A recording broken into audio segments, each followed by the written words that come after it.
Salut à tous, j'espère que vous allez bien. C'est déjà la 6e semaine de confinement et comme je vous en avais parlé lors d'un live, je vous ai préparé une petite vidéo sur mon film préféré, le film Rocky IV. Alors vous allez me dire, t'as plein de films préférés. Oui, c'est exact. Jurassic Park, la trilogie Retour vers le futur, les Gremlins, les Y a-t-il un flic, Star Wars, une baraque à tout casser avec Tom Hanks.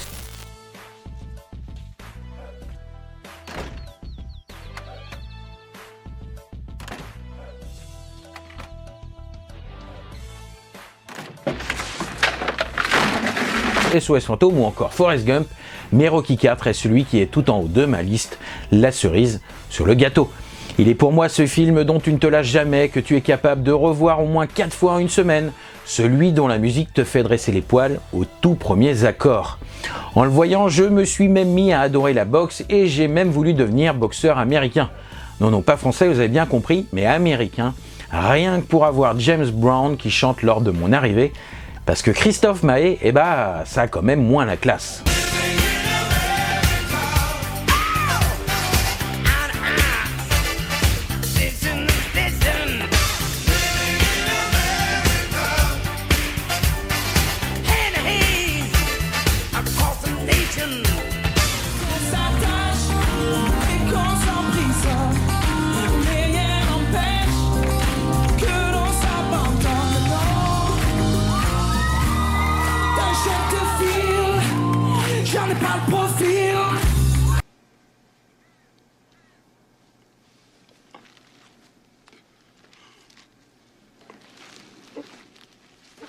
Bon, faire de la boxe avec mon physique ingrat d'Homer Simpson, pas facile, à part peut-être dans la catégorie mangeur de crêpes, mais c'est tout ça que dégage ce film. De l'envie comme celle de se surpasser, de la passion que ce soit dans les mots ou bien dans la musique, et surtout une implacable envie de foutre sur la gueule d'Ivan Drago après, spoiler d'il y a 35 ans, la mort brutale d'Apollo Creed. Alors oui, en y repensant, Ivan Drago n'est peut-être pas si méchant que ça, il est surtout utilisé comme une arme meurtrière qui doit tout détruire sur son passage, mais plus jeune, je me foutais de tout ça. Ce sont donc tous ces ingrédients qui font donc de Rocky mon film préféré. Je n'ai jamais cherché à savoir si les combats étaient réalistes ou pas, et pour être entièrement franc, je m'en fous car à mes yeux, ils le sont.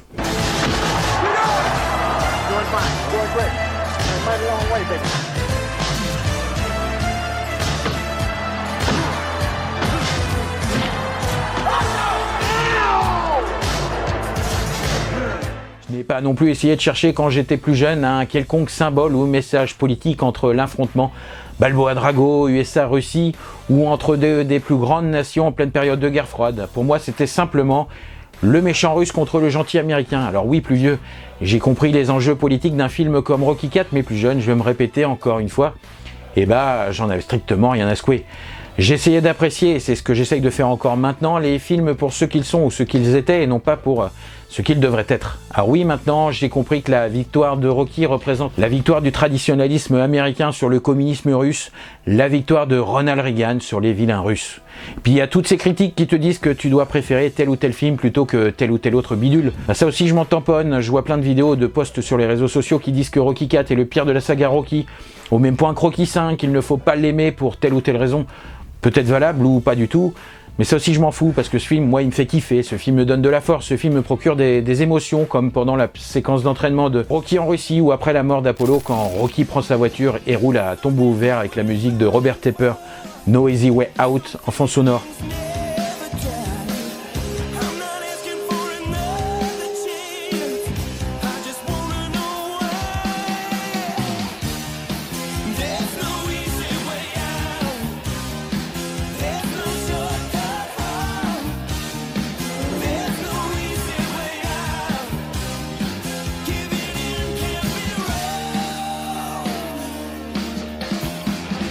Ce film pour moi c'est juste un gars qui se bat pour sa vie, pour sa survie, et cette vie qu'il doit combattre, c'est ce gars, Ivan Drago, le colosse russe, dopé aux produits surpuissants et qui paraît être insurmontable, mais que Rocky finalement battra pour rétablir un certain ordre. Si tu te bats avec le cœur pour quelque chose de vraiment fort, quoi qu'il arrive, tu seras toujours gagnant et tu pourras ressortir de tout ça la tête haute. Je ne vais pas vous spoiler trop le film, même si je crois déjà l'avoir fait en même temps.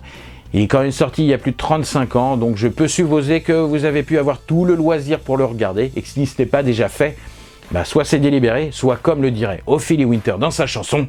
Oh, what a shame, shame on you. Rocky IV est donc sorti en 1985 et a été réalisé par Sylvester Stallone himself, et énorme spoiler, fait suite à Rocky III et précède Rocky V. Comme vous le voyez, je ne suis pas avare en anecdote. Énorme succès au box-office, le plus gros de la saga Rocky. Il rapporta quasiment 128 millions de dollars de recettes dans le monde. Rocky fait face dans ce film à Ivan Drago, interprété par Dolph Lundgren, mais il faut savoir quand même que Schwarzy, qui était pris sur le tournage de Commando, et Lou Ferrigno, alias le Hulk de la série du même nom, avaient tous les deux été pressentis pour incarner le rôle du géant communiste et agent du KGB. Dolph Lundgren a eu 6 mois quant à lui pour gagner 10 kilos de muscles pour obtenir le rôle. On retrouve avec toujours autant de plaisir dans ce Rocky Burt Young dans le rôle de Paulie, Talia Shire dans celui d'Adrian, ou encore Carl Weathers dans celui d'Apollo, et Tony Button dans celui de Duke, le nouvel entraîneur de Rocky à la mort de Creed, Duke étant à la base l'entraîneur d'Apollo. Quand tu approches, tu vas le chercher, tu lui fais un barrage d'enfer, je compte sur toi. Un barrage d'enfer, bétonne, ça marche, et tu jettes tes tripes, t'as pas mal. J'ai pas mal. T'as pas mal. J'ai pas mal. T'as pas mal. Fais-lui une grosse tête. Dans ce nouvel opus, on retrouve aussi Brigitte Nielsen qui joue le rôle de Ludmila Drago, la femme d'Ivan Drago et ancienne championne de natation. Elle fut intégrée au casting à la dernière minute et elle récupéra une bonne partie des dialogues écrits à la base pour l'entraîneur d'Ivan Drago. Brigitte Nielsen se mariera à Sly en décembre 1985, soit juste un peu après la première du film, et partagera un an plus tard avec lui l'affiche de Cobra avant de divorcer en 1987. Le tournage du film est plutôt compliqué. Dolph Lundgren et Carl Weathers se brouillent lors de leur combat à Las Vegas. Le Suédois, oui, Dolph Lundgren est bien suédois, balance l'Américain dans le poteau du ring pendant le combat, ce qui provoque la colère de Weathers qui insulte Lundgren et qui annonce surtout qu'il quitte le film.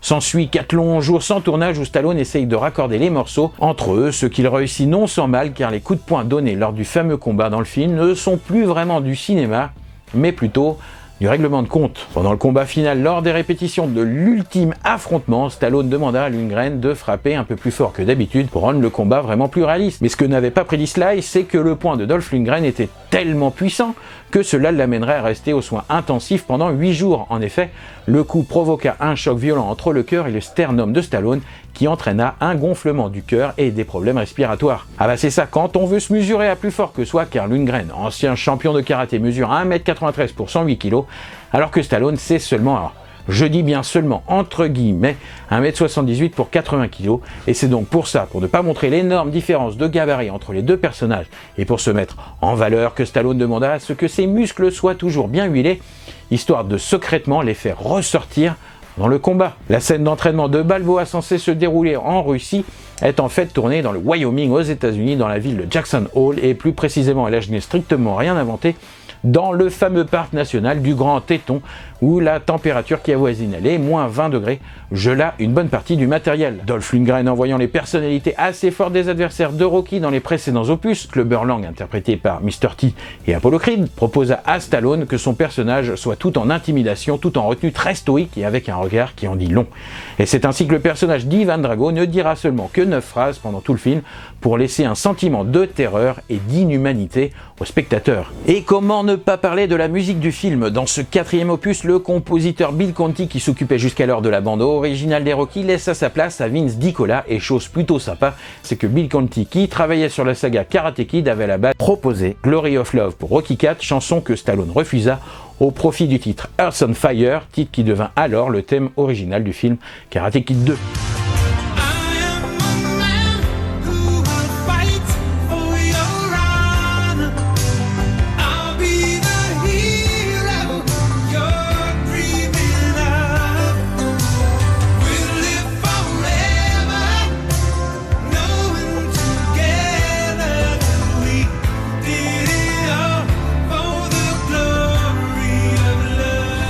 Vince DiCola travailla sur la bande originale du film en s'appuyant sur une belle liste d'artistes avec pas mal de chansons inédites, dont quelques-unes plutôt rock comme l'avait été Eye of the Tiger de Survivor quelques mois auparavant sur Rocky III. La bande son décoiffe, colle telle de la glu aux années 80 avec du synthé, du rock et surtout du son très moderne. On retrouve ainsi Survivor sur 3 titres, John Cafferty et son inoubliable Earth on Fire qui est mon titre préféré.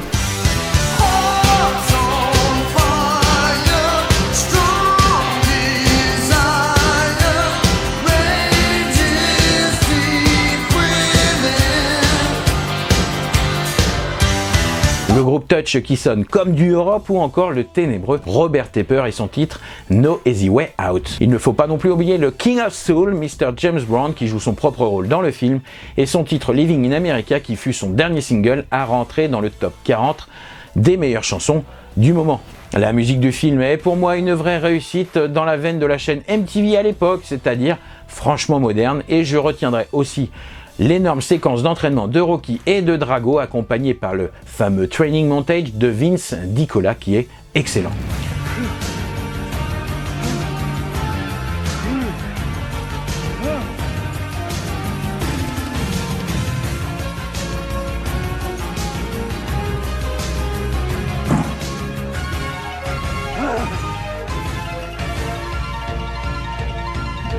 Une chose que j'ai appris il n'y a pas longtemps, c'est que le montage du film à l'origine avait une durée quasiment de 2h30 qui fut raccourcie à 90 minutes, ce qui en fait le Rocky le plus court de la saga. Il ne faut pas non plus oublier que le succès de la saga Rocky en France est lié à un doublage exceptionnel avec l'inévitable Alain Dorval pour Rocky, le regretté Serge Chauvion pour Paulie ou encore Béatrice Delphes pour Adriane. Stallone envisagea même à un moment de produire un spin-off sur Drago qui aurait montré sa descente aux enfers après sa défaite contre Balboa, entre alcoolisme et prise de stéroïdes, descente qui l'aurait entraîné jusqu'à son suicide. Bon, en tant que grand fan de Rocky, je ne suis pas plus fier de vous présenter celui que j'ai tant détesté étant petit, mais que j'ai appris à aimer au fil des années, celui qui m'a fait l'honneur de participer à cette vidéo, celui que l'on a surnommé le Grizzly de Sibérie.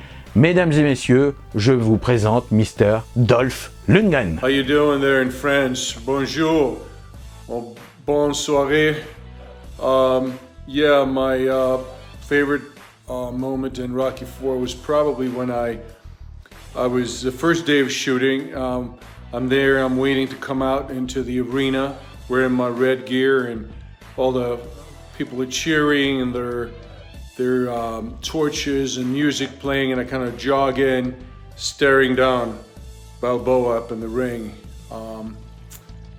And also, oh yeah, my projects today, I'm working on The Castle Falls, the movie I'm directing and co-starring in Alabama. I just got shut down last week, so trying to keep that going.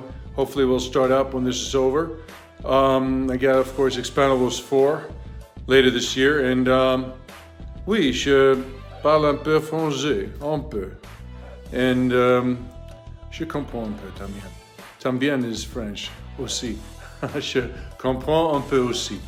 And of course, I'll end with my last phrase. If he dies, he dies. Okay. Take it easy over there in France. Speak to you soon. En tant que fan de Rocky, je possède bien sûr quelques articles en lien avec la saga et c'est ce que je vais m'empresser de vous montrer tout de suite. Bon, je vais commencer par vous montrer des figurines que j'avais eu l'occasion de vous montrer dans une de mes toutes premières vidéos sur ma chaîne, donc c'est il y a déjà très longtemps. C'était mes figurines Rocky, donc chez NECA. Celle-là, c'était la NECA Rocky Fight Damage qui était sortie en 2012, donc elle est du film Rocky 1, donc c'est Stallone qui est totalement amoché. La deuxième figurine, c'était celle de Clubber Lang, voilà, Clubber Lang, donc celle-là elle était sortie, hop, je remets bien sa tête le pauvre, elle était sortie en 2016, donc pour le 40e anniversaire de la saga Rocky, donc il est plutôt bien foutu, notre ami Mr. T, donc voilà, il a franchement la classe. La troisième figurine que j'avais, c'était la figurine d'Apollo Creed, donc de Carl Wheezer de Rocky IV, avec toute sa tunique américaine, avec son petit chapeau, avant qu'il commence à danser et avant qu'il ne meure face au coup de poing de Ivan Drago. Voilà, donc Ivan Drago avec la version amochée, il commence à être un petit peu amoché, c'est son tout début de, ça doit être le 3e round de Rocky IV, voilà, quand Rocky arrive à le toucher, ou le 5e, je ne sais plus trop, il va falloir que je le revoie, c'est très bien. Donc voilà, donc ces figurines, celle-là a été sortie, les deux dernières étaient sorties en 2017, donc pour toujours chez NECA, pour le 40e anniversaire de la saga Rocky. On va enchaîner avec deux jeux vidéo.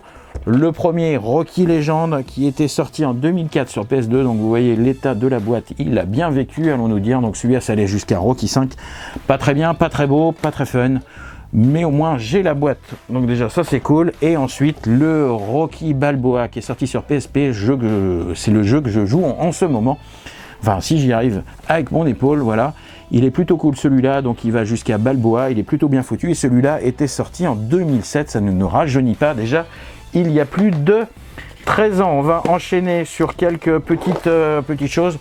La fameuse vidéocassette du film Rocky 4, voilà, donc c'est un best-of Warner, avec une très vilaine jaquette, hein, allons nous dire, et en plus la jaquette a vachement jauni. C'est vrai que j'ai oublié de vous montrer cette figurine qui est ma préférée, mon dernier achat avant le confinement, c'était la figurine de Rocky Balboa, la figurine quand il s'entraîne en Russie. Donc celle-là elle est plutôt bien classe, elle est bien foutue. Celle-là elle est sortie en 2007 chez Jakks Pacific, on peut retrouver là le petit logo Jakks Pacific. Donc celle-là elle est très classe, c'est ma préférée. Et derrière on peut voir celle que j'aurai bientôt, c'est-à-dire celle de Ludmila Drago et la version habit d'entraînement de Drago. Celle-là je les trouve franchement bien foutues. Donc il y avait toutes les autres séries, hein, Rocky 1, 2, 3, 4, 5, mais moi je suis plutôt Rocky 4. Donc ça franchement j'en suis ravi. On va enchaîner avec bien sûr les DVD, les Blu-ray. Bon bah ça on va passer très vite, hein, les DVD, les Blu-ray. Donc il y a du Creed, il y a du Rocky, il y a du Balboa, il y a toujours les Rocky l'intégrale, voilà. Donc ça c'est des trucs que j'avais récupérés il y a un petit peu de temps. Ensuite on va enchaîner sur des trucs un tout petit peu plus compliqués à avoir. Ce sont les laserdiscs de Rocky. Donc je débute avec le laserdisc de Rocky 5. Donc comme vous pouvez vous apercevoir, et je ne l'ai pas dit dans la vidéo, l'affiche de Rocky 5, et bah, c'est l'image figée de la fin de Rocky 4. Voilà, c'est quand il se drape dans le drapeau américain. Donc les laserdiscs Rocky, ça coûte un bras, c'est super chaud à trouver, c'est super galère. Et celui-là, c'était un peu mon Graal, le Rocky 4, donc hyper content de l'avoir trouvé. La pochette est un petit peu abîmée, mais bon, c'est pas le plus grave. En tout cas, le film est nickel à l'intérieur, et franchement, il est toujours aussi cool. Ensuite, on va enchaîner sur quelques vinyles. Alors, le vinyle Day of the Tiger de Rocky 3, le vinyle de Survivor Burning House de Rocky 4, le bande originale du film de Rocky 3, bien foutu, super classe. Derrière, on a pas mal de photos, et ça, j'aime bien. Moi, j'aime bien les photos, je suis fan de photos. Voilà, donc ensuite, on a le maxi vinyle de Rocky 4, le Survivor Burning House, voilà toujours Eye of the Tiger, le maxi single. On a l'original soundtrack complet de Rocky 4 ici, avec John Cafferty, Kenny Loggins, Robert Tepper, Survivor et James Brown. J'ai des trucs bien sympathiques, ce qu'on appelle, celui-là c'était le programme du film japonais, voilà, celui-là est plutôt classe, le programme du film japonais, donc tout est en japonais bien sûr, hein, comme son nom l'indique, et franchement il est plutôt classe. Donc voilà, il y a une affiche au milieu qui est plutôt belle. Alors ça c'est des trucs que je ne sors jamais, je les laisse dans le plastique et je n'y touche jamais. Donc pas trop cher celui-là, je l'avais récupéré pas trop cher et il vient directement du Japon. Ce que j'ai récupéré d'autre, c'est quelques petits flyers. Donc là, j'ai un petit flyers de l'avant-première de Rocky 4. Hein. Je suis invité, je peux y aller. Le 21 janvier 1986, j'aurai eu 4 ans, à peine 4 ans. Et ensuite, j'ai le flyers de Rocky 5. Voilà, il est plutôt pas mal, celui-là, je le trouve plutôt beau. Voilà, donc il y a Tommy Gunn, hein, Tommy Gunn, John Morrison. Billy Gunn Morrison, oui, Morrison, voilà, John Morrison, qui est franchement bien foutu. Pareil, c'est la classe. Tommy Morrison, hein, si j'y arrive, franchement, voilà. Très bon boxeur à l'époque, voilà, très classe. Et mon préféré, donc hein, bien sûr, celui de Rocky 4, où dedans on retrouve bien sûr Brigitte Nielsen, on retrouve le gamin de Rocky, voilà, on retrouve absolument tout, on retrouve l'entraîneur Duke, voilà, donc ça c'est la classe. Ensuite j'ai récupéré un petit laissez-passer, donc j'ai le droit d'aller assister en tant qu'homme de presse au match Mason Dixon contre Balboa pour Rocky Balboa au Mandalay Bay. Donc ça c'est venu d'Argentine ce truc là, franchement c'était bien fait. Ensuite j'ai bien sûr le steelbook que j'ai adoré, hein, bien sûr Creed, on va pas se mentir, je les ai vraiment surkiffés. Donc voilà, très classe, le steelbook est franchement beau. Et j'avais la version collector dedans avec les gants et le fameux shirt d'Apollo. Qu'est-ce que j'ai d'autre à vous présenter? Alors j'ai les cartes, alors c'était les cartes de la série Top, celle-là a été sortie en 2016. Donc c'est la complète set inclus de 330 trading cards. Et non, je n'ai pas eu, on peut le voir ici, il y avait des autographes de Stallone un petit peu mis au hasard. Donc non, je n'ai pas eu d'autographe de Stallone. Mais les photos hop, alors je vous sors mon énorme classeur, voilà. C'est un peu la galère ce classeur, il y en a un petit peu partout. Donc voilà, tous les Rocky, voilà, c'est super bien foutu. Je vous conseille de les acheter si vous êtes fan. Ça coûte pas franchement un bras, c'est pour ça que je voulais me les acheter. Et ensuite, j'avais les fameuses photos de Rocky de l'époque. Alors c'est celles qui sont là, qui ressemblent un petit peu aux autres, mais celle-là, c'était celle où dedans tu avais un bubblegum, 9 cartes et un stickers. Elles sont sorties en 85. Et ce qui était bien à l'époque, c'est que tu pouvais enlever le bubblegum facilement. Et ce qui est moins bien à notre époque, c'est que le bubblegum a collé sur quelques cartes. Donc il y en a certaines où j'ai un petit peu destroy le truc en essayant d'enlever, comme celle-là par exemple. Alors, on les voit pas trop bien, hein, mais en tout cas il y a une grosse trace de bubblegum dessus. Dans les derniers trucs que j'ai acheté aussi, alors je peux vous les montrer après. J'ai une petite photo dédicacée de Carl Wheezer et une autre de Apollo Creed. J'en ai une d'Apollo Creed et une de Ivan Drago. Et aussi j'ai ces petits trucs que Madame Éponge est en train de me faire. Alors celui-là il est un petit peu poussiéreux. C'était les tout premiers qu'elle a fait. Donc c'est les films Cell avec pas mal de petites... voilà, je vais essayer de les mettre un petit peu dans l'axe, histoire qu'on les voie. Mais c'est plein de petits strips de films, voilà, du film Rocky V, donc c'est pas mal de scènes. Et Madame Éponge a fait ça, je vous conseille d'aller sur sa page, je mettrai en lien autrement, c'est sur son eBay, Cellophans, voilà, et elle en fait de tout plein de films, et j'avais demandé Rocky V parce que j'avais pu récupérer quelques petits strips de films Rocky V. Et la dernière chose que je vais vous montrer, alors je ne vais pas vous la montrer là tout de suite maintenant, parce que c'est un petit peu grand, c'est quelque chose dont je suis hyper content d'avoir pu acheter, qui était dans les enchères de Creed 2, donc de la MGM, et je vais vous montrer ça tout de suite. Et cette dernière petite chose que je voulais vous montrer, eh bien c'est ceci. Alors au premier abord, vous n'allez peut-être pas tout de suite reconnaître ce que c'est, mais c'est une protection de barrière du film Creed 2 que l'on aperçoit à un moment du film, donc c'est un accessoire du film. Donc Creed 2, ça a bien sûr été, c'est sorti en 2018, écrit par Stephen Caple Jr.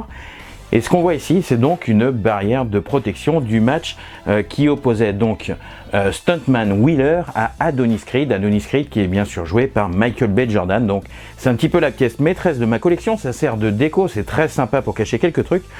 C'est un petit peu grand, ça, je crois que c'était à peu près 2,50 m sur 1,10 m, donc là sous un bureau ça fait très très classe et j'adore, c'est vraiment ce que je préfère dans ma collection Rocky. Là c'est plutôt Creed, mais bon c'est le 8e film Rocky quand même, et c'est vraiment ce que je préfère de ma collection Rocky, donc c'est cette protection de barrière du MGM Grand de Las Vegas. Voilà, je vais vous montrer même la petite photo du moment où on l'aperçoit dans le film, et franchement je suis super fier de ça. Voilà. Bon, j'espère que cette vidéo sur Rocky IV vous a plu. Un énorme merci à Dolph Lundgren pour sa participation exceptionnelle. Rocky R restera pour moi le meilleur film de tous les temps, ce film qui vous procure une sorte d'extase cinématographique.